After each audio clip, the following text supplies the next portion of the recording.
¿Qué tal? Pues continuamos con nuestro curso de termodinámica. Ahorita toca el turno a la unidad número 2, que tiene por título Propiedades de las sustancias puras. A continuación vamos a estar viendo la primera parte. Quien les habla es Jorge Tapia. Iniciamos. El contenido de esta primera parte, correspondiente a la unidad número 2, es el siguiente. Vamos a estar viendo lo correspondiente a las sustancias puras. Vamos a estar viendo las fases de una sustancia pura. Vamos a estar viendo los procesos de cambio de fase. Estaríamos viendo los diagramas temperatura-volumen, presión-volumen, presión-temperatura, y estaríamos concluyendo esta primera parte con la entalpía. Posteriormente, en una segunda parte, veremos las tablas de las propiedades termodinámicas, las ecuaciones de estado de un gas ideal y el factor de compresibilidad. Y estaríamos terminando esta unidad con otras ecuaciones de estado. El primer concepto que vamos a ver en esta unidad es una sustancia pura, la cual es aquella que tiene una composición química fija y propiedades que la caracterizan como son su densidad, puntos de ebullición y puntos de fusión. Las sustancias puras pueden estar conformadas por uno o varios elementos y siempre cuando se mezclan sean prácticamente homogéneas. Aquí tenemos el caso del aire, que tiene contribuciones del nitrógeno, oxígeno, vapor de agua y dióxido de carbono en su composición, ¿sí? Y prácticamente se considera homogénea en el momento que se encuentra en el medio ambiente. En el caso del agua, en donde tenemos este vaso, que tenemos un fluido y además tenemos hielo, pues prácticamente tenemos la misma sustancia, pero con diferentes fases. Aquí estaríamos hablando en ambos casos de sustancias puras.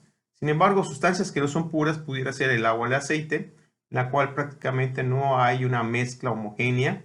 Y lo mismo ocurre con una taza de café, donde podemos ver que no hay una mezcla homogénea, donde tenemos, por ejemplo, la leche, y aquí tenemos la leche con chocolate, y aquí tenemos la crema. Aquí no tenemos una composición homogénea, tampoco en este caso, y no pudiéramos estar hablando de sustancias puras en estos dos ejemplos. En la lámina anterior vimos el concepto de sustancia pura. A continuación vamos a ver cuáles son las fases que estas sustancias puras pueden presentar. Una fase de una sustancia pura es un arreglo molecular particular homogéneo en todas partes y se separa de las demás por medio de fronteras superficiales fácilmente identificables. Una sustancia existe en diferentes fases dependiendo del nivel de energía. Estas fases pueden ser cualquiera de estas, sólida, líquida y gaseosa, o una combinación de las anteriores. Por ejemplo, tenemos una imagen a continuación que corresponde a una fase sólida, donde podemos ver que sus moléculas se encuentran unidas unas con otras y no se permite el desplazamiento de estas. Sin embargo, en la fase líquida, sí estas moléculas pueden desplazar unas sobre otras con interacciones llamadas del tipo Van der Waals. Sin embargo, en la fase gaseosa podemos ver que estas moléculas se encuentran separadas unas de otras y prácticamente están ocupando todo el recipiente que las contiene. Aquí tenemos un diagrama, presión, temperatura, y podemos ver las diferentes fases que se encuentran graficadas en este diagrama. Tenemos la fase sólida, ¿sí? Podemos ver cómo se encuentran las moléculas. Tenemos la fase líquida, en esta región en color amarillo, ¿sí? Y tenemos la fase gaseosa en color rojo. Esta fase verde se le conoce como la fase superfluido, ya que prácticamente se encuentra caracterizada en particular por este punto que se llama el punto crítico, en la cual una sustancia puede cambiar de fase súbitamente. No podemos identificarla entre entre líquido y gaseoso. Dos fases de una sustancia pura pueden coexistir en equilibrio, ¿sí? Por ejemplo, tenemos este recipiente que contiene agua líquida y agua o prácticamente hielo, ¿no? Entonces tenemos la misma sustancia, H2O, en estado líquido y en estado sólido. Estas sustancias pues, podrían estarse considerando como prácticamente una conjunción de dos fases, la fase líquida y la fase sólida para esta sustancia.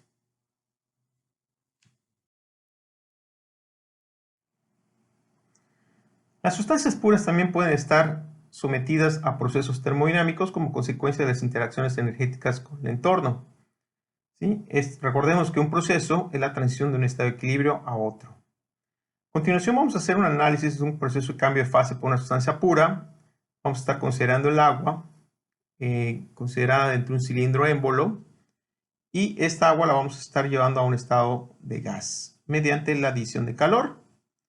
Aquí tenemos una imagen cómo hay una transición del estado líquido al estado gaseoso debido a interacción vía calor y también tenemos interacción vía trabajo. Este fluido, en este caso el agua, se encuentra a una presión debido a la masa del émbolo, ¿sí? La masa del émbolo no cambia durante esta transición, eso significa que va a ser un proceso a presión constante. Tenemos también un diagrama temperatura-volumen específico que nos va a ayudar a visualizar en el diagrama este cambio de fase. Esta transición del estado líquido al estado gaseoso pues va a pasar por algunos estados muy particulares que vamos a estar definiendo de manera consecutiva. En el estado inicial pues tenemos líquido que se encuentra sometido a la presión debido a la masa del émbolo. ¿Sí? Este estado líquido, se le puede estar llamando estado de líquido comprimido y se caracteriza porque es una sustancia que está muy lejos de evaporarse. En el diagrama temperatura-volumen lo estamos identificando con este punto, ¿sí? Donde le ponemos el estado 1 y tenemos, como había mencionado, un líquido comprimido. Debido al calor que se le adiciona al agua, ¿sí? Lo que va a estar propiciando es de que se tienda a formar gas. Entonces, al momento que se va a formar la primera burbuja, tenemos un estado de líquido saturado. No se ha formado, está a punto de formarse y eso es lo que se le conoce como el estado de líquido saturado, ¿sí? Entonces, por definición decimos que un líquido saturado es aquella sustancia que está a punto de evaporarse. Lo estamos identificando con el estado 2. En el diagrama temperatura-volumen específico lo tenemos aquí en este punto, ¿sí? Entonces podemos ver cómo se dio el proceso del estado 1 al estado 2, de un líquido comprimido a un estado de líquido saturado. Esto ocurrió a presión constante debido a la masa del émbolo. Seguimos adicionando calor, entonces ya se forma el vapor, ¿sí? Tenemos una transición del estado 2 al estado 3 que ocurre a presión constante, ¿sí? Noten que al momento que se empieza a formar prácticamente el vapor, tenemos un estado de mezcla, ¿sí? La presión deja de modificarse. Eso debido a que es generada por la masa del émbolo, permanece constante y notemos qué pasa con la temperatura. La temperatura del estado 2 con el estado 3 permanece constante, cosa que no ocurrió cuando pasamos del estado 1 al estado 2, ¿sí? Se fue incrementando la temperatura hasta llegar a este estado de líquido saturado y en estado de mezcla la temperatura junto con la presión vemos que no se ve modificada. Entonces llegamos al estado 3 donde tenemos prácticamente una masa en estado líquido y una masa en estado vapor. La transición entre el estado 2 y el estado 3 es prácticamente, se caracterizan porque tenemos una combinación de ambos, tenemos líquido y tenemos gas, y conforme se va incrementando la masa del gas, llegamos prácticamente a un estado en el cual la última gotita de agua se convierte en gas. Esto se le conoce como el estado de vapor saturado, ¿sí? En este estado de vapor saturado que estamos identificando como el estado 4, ¿sí? Prácticamente ya la última gota de agua se ha convertido en gas. Si seguimos adicionando calor, gracias al mechero, pues pasamos del estado 4 al estado 5, ¿sí? Y notemos que a partir del vapor saturado, si seguimos poniendo calor al sistema, la temperatura empieza a modificarse hasta llegar a este estado 5, donde se le conoce como estado de vapor sobrecalentado y se caracteriza porque es una sustancia que está muy lejos de condensarse, ¿sí? Entonces, prácticamente en toda la región de saturación, desde el líquido a vapor saturado, notemos que la temperatura no se modificó, ¿sí? Cuando pasamos del líquido comprimido al líquido saturado, la temperatura se modifica y cuando pasamos de vapor saturado a vapor sobrecalentado, la temperatura se modifica. Entonces, en la región de mezcla, la temperatura y la presión no se ven modificadas y a eso se le conoce como temperatura y presión de saturación, ¿sí? A la presión de una atmósfera ejercida por la masa del émbolo, ¿sí? Su temperatura de saturación, según el diagrama, corresponde a 100 grados centígrados. Y es así como tenemos un cambio de fase para una sustancia pura que le llevamos de un estado de líquido comprimido a un estado de vapor sobrecalentado.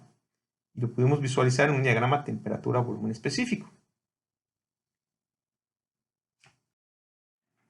Anteriormente mencioné dos conceptos bastante relevantes para nuestro curso, que es la temperatura de saturación y la presión de saturación. La temperatura de saturación es la temperatura a la que una sustancia pura cambia de fase a un valor de presión determinado, mientras que la presión de saturación es el valor de la presión a la cual una sustancia pura cambia de una fase a un valor de temperatura determinado. Aquí tenemos un ejemplo de la aplicación de la temperatura y la presión de saturación. En este caso tenemos agua que estamos tratando de calentar, ¿sí? Y esto va a originar que cambie de fase, vaya del estado líquido al estado gaseoso. Se encuentra a la presión de la atmósfera, ¿sí? Entonces, para la presión atmosférica hay un valor determinado de temperatura que el agua alcanza para empezar a tener ese cambio de fase. Esta viene siendo la temperatura de saturación a la presión de la atmósfera, ¿sí? En este caso también tenemos aquí agua en recipientes en los cuales se genera vacío, y al momento de generar vacío, pues obviamente la presión interior disminuye, ¿sí? Podemos ver que prácticamente la presión de la atmósfera está comprimiendo esto porque la presión interior es inferior. Al disminuir la presión, pues su temperatura, a la cual se va a originar el cambio de fase de líquido a vapor, se ve modificada, ¿sí? Eso significa que, por ejemplo, para la presión de una atmósfera, que pueden ser 101.4 kilopascales, la temperatura de saturación es de 100 grados centígrados. Si disminuimos la presión, ¿sí? La pasamos de 101.4 a una presión de 4.25, ahora la temperatura de saturación pasaría de 100 grados centígrados a 30 grados centígrados. Podemos estar viendo cómo se ve una relación a través de alguna función entre la temperatura de saturación y la presión de saturación. Aquí tenemos una tabla donde podemos ver la correspondencia entre las temperaturas, ¿sí? Y sus valores de presión de saturación. ¿De acuerdo?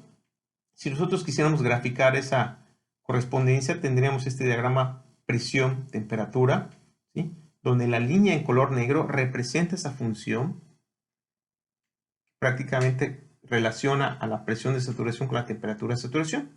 En este diagrama podemos ver cambios de fase bastante interesantes.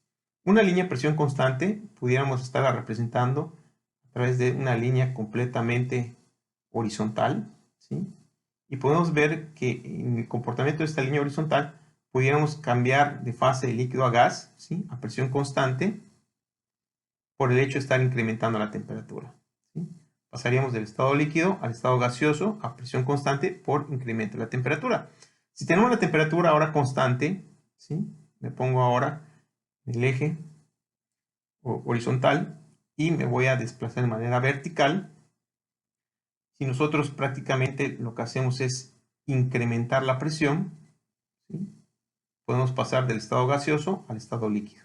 O al revés, si nosotros a temperatura constante bajamos la presión, pasamos del estado líquido al estado gaseoso.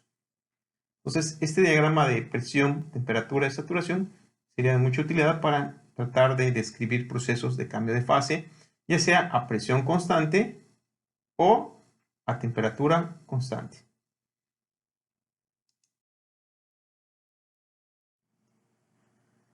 Ya en una lámina anterior estuvimos analizando un cambio de fase para el agua que habíamos metido en un cilindro émbolo al cual se le suministró calor y llevamos esta agua de un estado de líquido comprimido a un estado de vapor sobrecalentado.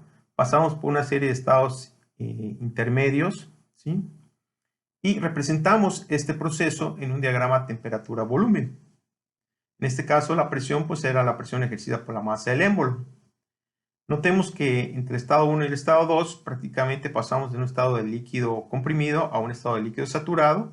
La temperatura se incrementó.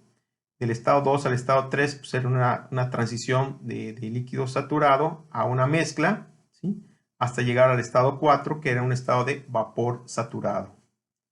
Notemos que entre el estado 2 y el estado 4 la temperatura no cambia, ¿sí? Y entre el estado 4, que es un vapor saturado, a un estado 5, que es un vapor sobrecalentado, la temperatura se vio modificada.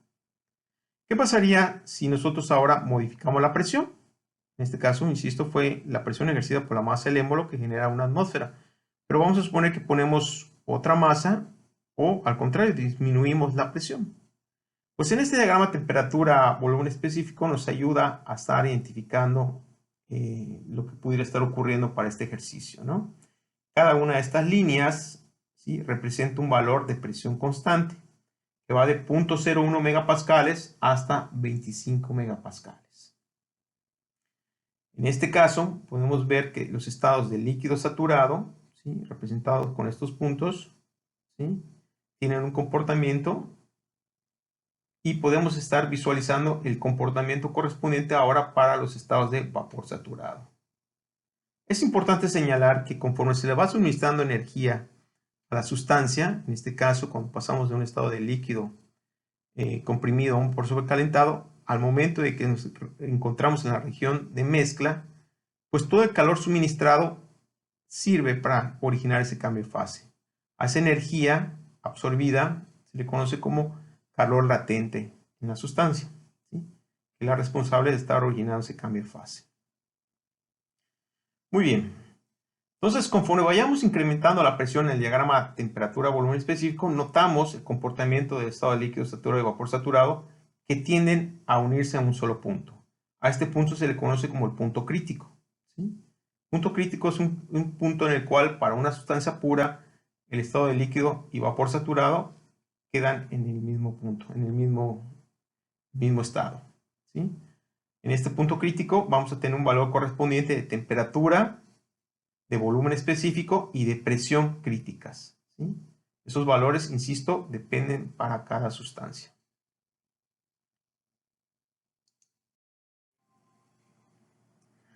Como pudimos ver anteriormente, los diagramas nos ayudan a visualizar los procesos que se llevan a cabo para los sistemas.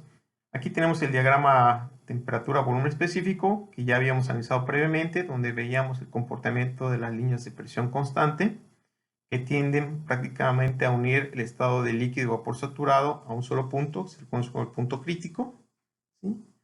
Esta línea que separa a la región del líquido de la mezcla se le conoce como la línea del líquido saturado, y a la correspondiente que separa la mezcla del vapor sobrecalentado se le conoce como línea del vapor saturado.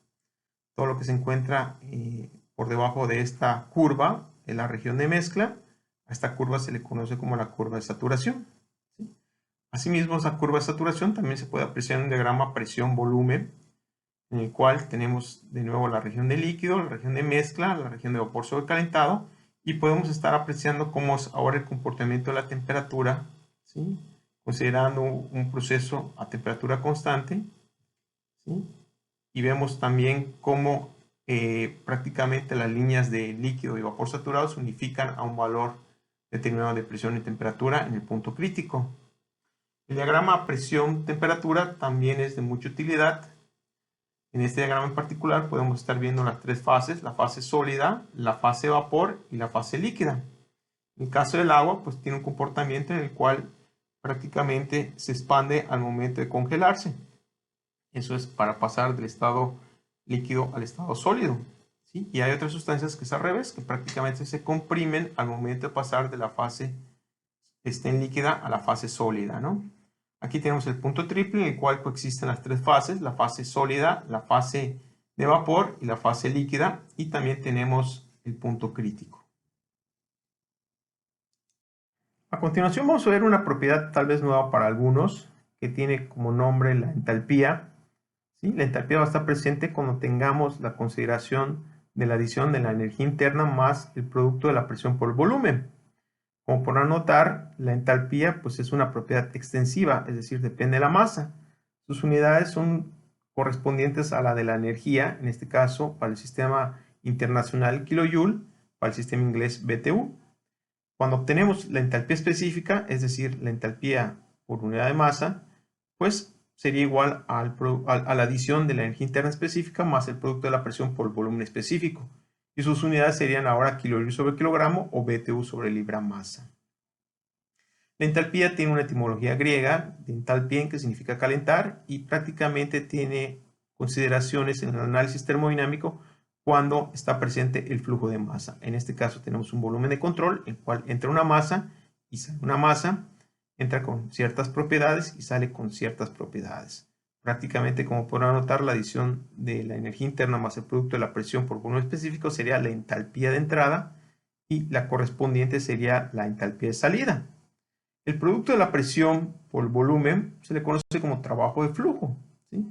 Recordemos la definición de trabajo, que es igual a la integral de la fuerza por diferencial de longitud, ¿sí? En el cual tienen la misma dirección a la cual se está aplicando la fuerza. Nosotros queremos prácticamente empujar esta masa dentro del volumen de control correspondiente a este sistema, ¿sí?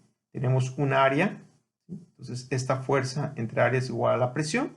Consideramos que es un proceso a presión constante, en el cual estamos empujando esta masa para que entre. Esta fuerza por el diferencial de longitud, pues daría lugar al trabajo, ¿no? Al momento que desarrollamos la integral, despejamos la fuerza, que va a ser igual al producto de la presión por el área. La presión es constante, sale la integral, ¿sí? Y el área por el diferencial de longitud es un diferencial de volumen, que al momento de ser integrado, pues tenemos como resultado el producto de la presión por volumen. Y es así como tenemos nosotros el trabajo de flujo, que es el responsable de poder estar ingresando esta masa al volumen de control, ¿sí? Recordemos que este trabajo de flujo más la energía interna da lugar a la entalpía.